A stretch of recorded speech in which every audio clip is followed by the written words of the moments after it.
Qu'est-ce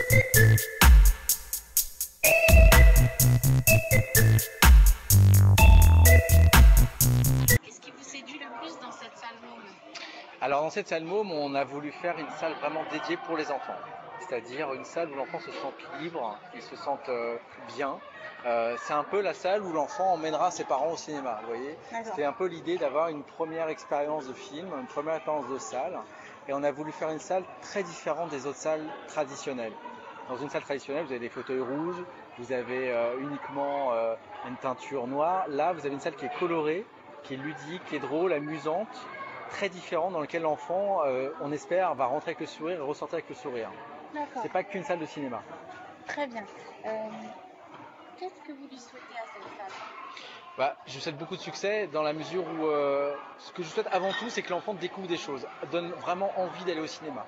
Aujourd'hui, j'ai envie de dire, notre principal ennemi, c'est Internet, c'est regarder un film sur un téléphone portable, ça peut être complémentaire, mais voir un film au cinéma, c'est la meilleure expérience possible pour voir un film. Le fait de regarder, de lever la tête sur un écran et de voir un film pour la première fois en cinéma n'a pas le même rapport que regarder un film à la télévision ou sur un petit écran. Et là, ce qu'on souhaite faire, c'est proposer des séances très particulières avec beaucoup d'animation avant, après la séance. On ne fait pas que des nouveaux films, on fait aussi des reprises de Buster Keaton, des Pierre Richard, des films de François Truffaut. On veut proposer également des petits courts-métrages très courts pour les tout petits enfants. Habituellement, dans les salles de cinéma, on accepte les enfants à partir de 3 ans. Et souvent, les parents ont un complexe. Ils se disent, le film commence, tais-toi, fais pas trop de bruit. Là, l'enfant, il aura l'autorisation de le faire. Il aura l'autorisation de bouger, de parler. Et le matin, on laissera une toute petite lumière dans la salle pour pas laisser l'enfant qui est de 2 ans vraiment dans le noir. On laissera une petite lumière et on adaptera aussi le niveau sonore. D'accord, donc on le conçoit plus comme une activité que comme aller voir un film. C'est vraiment une activité avec l'enfant. Alors il y a une activité qui se passera avant, parce qu'on va faire des animations tous les mercredis, les week-ends et tous les jours des vacances scolaires. Donc des activités, ça peut être des parcours motricité, ça peut être faire venir des magiciens, des musiciens, ça peut être des séances de coloriage, des séances de Polaroid, enfin on peut faire toutes sortes d'animations qu'on a prévues. Et en même temps, quand le film démarre, vraiment dans la salle ensuite se met dans le noir et là le spectacle commence vraiment. Donc ça reste quand même une salle de cinéma. C'est pas qu'une salle d'activité. Là. Quel regard vous portez sur l'évolution des rapports du cinéma et de l'enfant? L'enfant, il est de plus en plus, il est attentif, il est plus intéressé qu'avant, il est plus au fait aussi des nouveautés. Il est très attiré par ça et l'enfant aujourd'hui a un rapport à l'image, c'est le rapport numéro 1. C'est par les écrans. Aujourd'hui, on met dans les mains des enfants des tablettes très très jeunes. Donc l'enfant, il a un rapport à l'écran qui est immédiat. Il a un rapport de proximité que ma génération n'avait pas, beaucoup moins. Et du coup, il est plus habitué à ça. Donc il faut lui proposer aussi quelque chose de nouveau.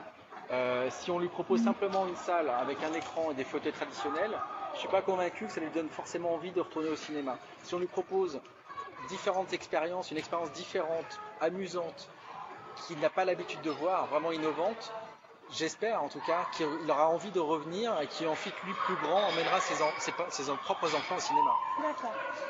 Qu'est-ce que ça implique dans la programmation de votre salle?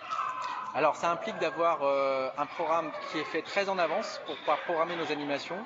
Donc on sait un mois à l'avance les films qu'on va projeter et on leur propose des petits courts-métrages courts le matin. On propose des films neufs comme Santa, Paddington ou Ferdinand par exemple à la fin de l'année, et en même temps des reprises de films beaucoup plus classiques et aussi des reprises de sagas comme Harry Potter, Star Wars. On va se permettre de faire aussi plein de films différents et on programme tous les jours différents films à différentes heures. C'est pas le même film à la même heure tous les jours. D'accord. Voilà. Et pour connaître ça, il y a un espace qui va être dédié pour les familles sur un site internet. Exactement. C'est identifié Salle Môme sur internet et on clique dessus et après on voit la programmation. D'accord, très bien. Notre magazine s'appelle Rebellissime. Est-ce que vous avez un rebelle préféré? Un rebelle préféré? Qui vous inspire? Il y en a plusieurs. Des personnes un peu décalées et il y en a tellement. Moi mon favori c'était Gainsbourg, qui était un côté aussi un peu iconoclaste et on disait provocateur mais qui sert de modèle à beaucoup de gens.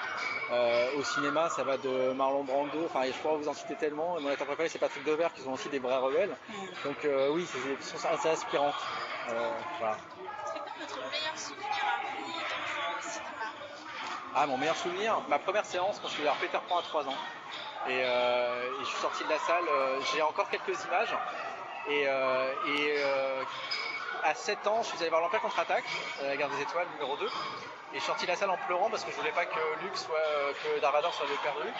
Et ça m'a donné goût au cinéma vraiment. Parce qu'après, ma mère m'a emmené voir le 1, puis le 3. Et ensuite, j'ai voulu savoir qui l'avait fait, comment ça s'était fait, etc. C'est ce qui m'a donné goût au cinéma. Et c'est une séance qui a été très marquante pour moi. Mais ça a orienté vos choix de carrière alors? Complètement. Parce qu'aujourd'hui, Ah, je fais ça par passion, hein, sinon, faut être passionné. J'ai la chance de vivre de ma passion, c'est une chance.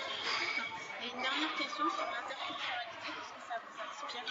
C'est-à-dire L'interculturalité, le vivre ensemble. le vivre ensemble. Ouais.